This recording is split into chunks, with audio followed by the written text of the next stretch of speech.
هفته خبر داره براتون از پایان 35مین قسمت سریال تکراری مذاکرات هسته‌ای که مثل همه قسمت‌های قبلی با نتیجه تکراری قرار گذاشتن برای تکرار همین سناریو در استانبول به پایان رسید. البته این بار اوزما روی نقش روسیه به عنوان میزبان خیلی حساب کرده بود. خیلی تحلیلشون این هستش که با توجه به جایگاه روسیه در 5+1 و همین که جناب عالی اشاره کردید مایل هستن نقش موثر ایفا کنن، شاید در برخلاف بغداد در مسکو یه حرکت رو به جلویی رو شاهد باشیم. و مهمتر از همین هستش که به هر حال روس‌ها اگر موفق باشن یه همچین کارو در مسکو کنن به راحت باز اون ارتقای جایگاه رو به دست آورد. یعنی همه مذاکراتی که حالا استانبول 1 و 2 هستش، بحث بغداد هست، به نتیجه نرسید. روس‌ها تونستن گره اول این کارو باز کنن و خیلی‌ها معتقد هستن که تو مذاکرات مسکو این کار شدنی است. من فکر کنم نگاه پوتین یه مقداری این دفعه از زبان من جانبدارانه تر نسبت به منافع ایران هست. اما ظاهراً قیمت صیدلی توی این شرایط اونقدر پایین اومده که حتی متحد همیشگیش هم نتونست خیلی ازش جانبداری بکنه و خلاصه آبی از مسکو براش گرم نشد. سیاست روسیه در قضیه هسته ایران سیاست بسیار پیچیده‌ایه. روسیه دوست داره که هم جمهوری اسلامی ایران رو در کنارش داشته باشه، هم کشورهای غربی رو داشته باشه، ولی بسیار بعیده که بتونن اینقدر توانا باشن راه حلی رو ارائه بدن که هم تامین کننده منافع ملی جمهوری اسلامی ایران باشه و هم به یه طریقی رضایت طرف غربی رو جلب بکنه. جان کلام این که علی گدا جلیلی رو فرستاد مسکو که یه تیری براش درک کنه، اما طرف زورش نرسید و تیر به سمت خودشون برگشت.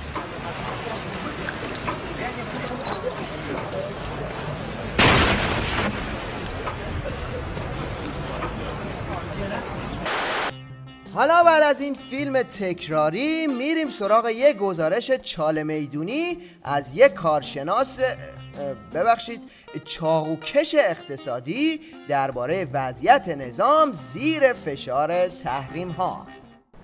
تحریم علیه جمهوری اسلامی ایران هم بی تأثیر نبوده. ما تو در حال دعواییم با دنیا، وایستاده داره دعوا میکنه، داره به اصطلاح مشت لگد میندازه.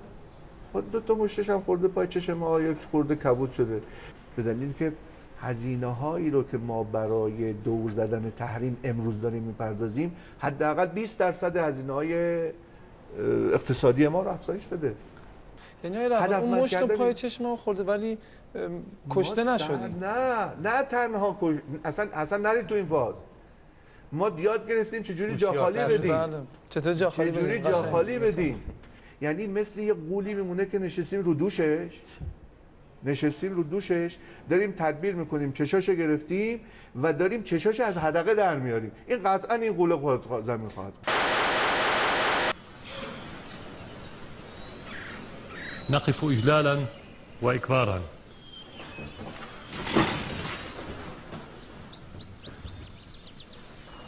لا هي ليست دقيقة صمت.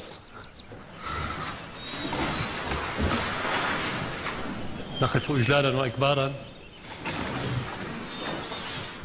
در مورد سوریه اگه کسی میخواد بدونه که اونجا واقعا چی داره میگذره باید پای تیوی ریش بشینه و این گزارش های باورپذیر رو ببینه تا بفهمه همه دنیا دارن دروغ میگن الا پشم و شیشه عظما.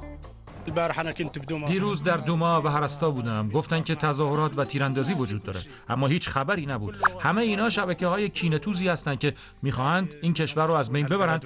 صحبت‌های پرشور مردم و اعتراض به خبرسازی و دروغ پراکنی تلویزیون‌های معروف عربی در واقع عکس‌العملی بود به ساعت‌ها تبلیغ منفی که هر روز در برخی ماهواره‌های عربی علیه سوریه پخش می‌شود و نتیجه آن کم شدن ورود توریست‌های خارجی به سوریه و فشار اقتصادی بر مردمه. حالا اگه توریستی آرامش شیشه‌ای سوریه رو باور کرد و خواست به این کشور بره ممکنه این نتیجه رو داشته باشه.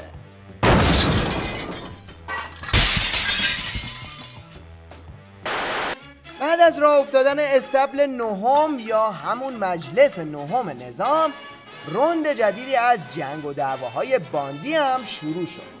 اینجا بود که عظما از ترس فرو ریختن دیوار طویله در دیدار با نمایندگانش در مجلس چند هشدار داد که وقتی یک نماینده‌ای داره حرف میزنه یا یک مسئولی، یک وزیری، یک مسئول دولتی داره حرف میزنه، از یک گوشه مجلس 4 نفر شروع کردن یک هر صدایی در آوردن.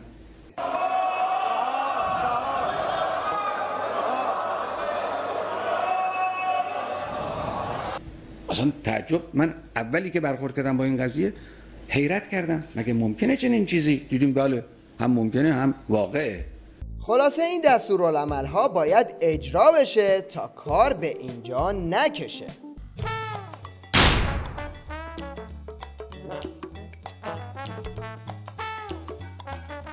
دوستان در رأی‌گیری مشارکت بفرمایید. آقایانی که این جلو هستن بفرمایید رأیتون بدین.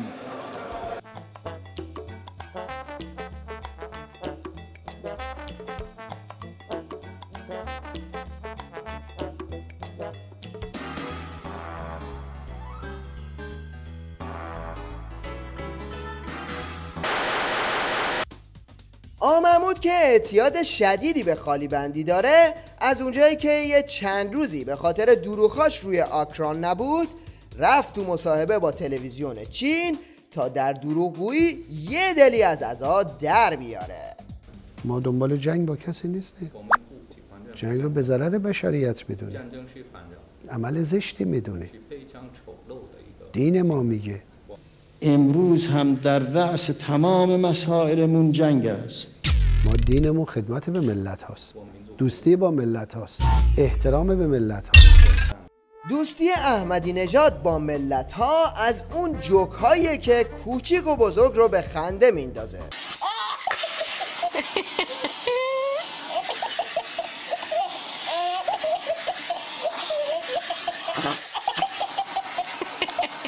بله، این هم یه نمونه از پاسخ ملت ها، یعنی ملت برزیل به دین احمدی نژادی.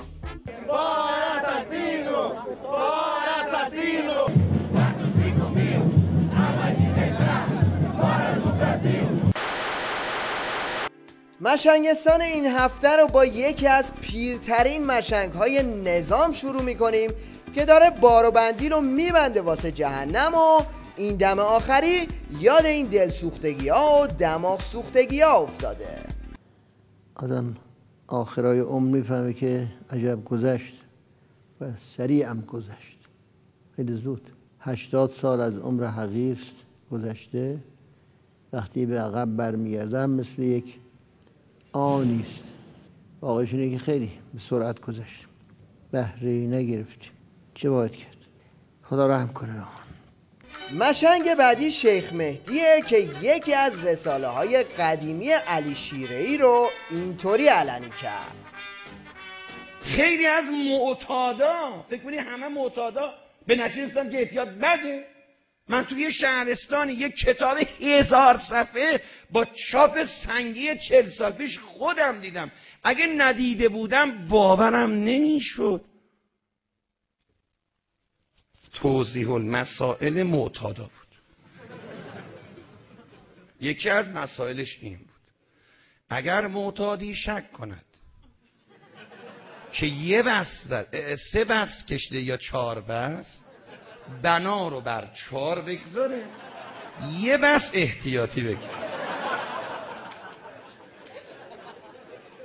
به خدای احد و واحد شوخی نمی‌کنه.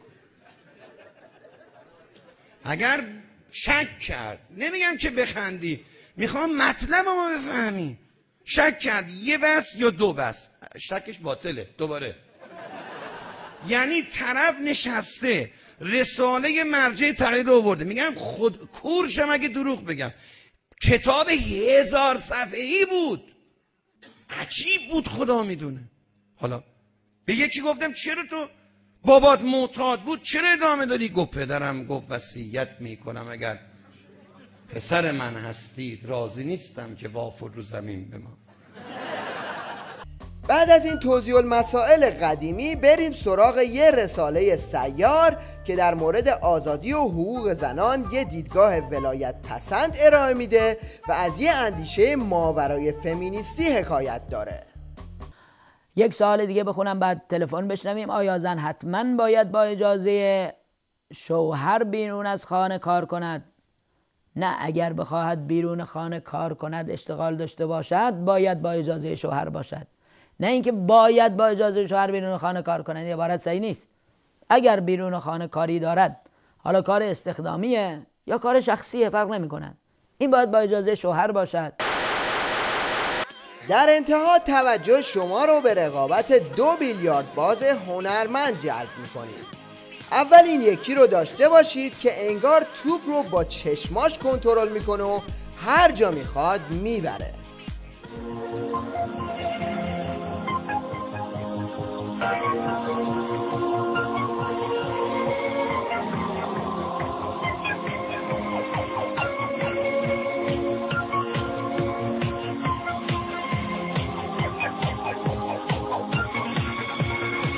و حالا یه بیلیارد باز که بدون نگاه کردن به توپ همه توپ ها رو میفرسته توی سوراخ.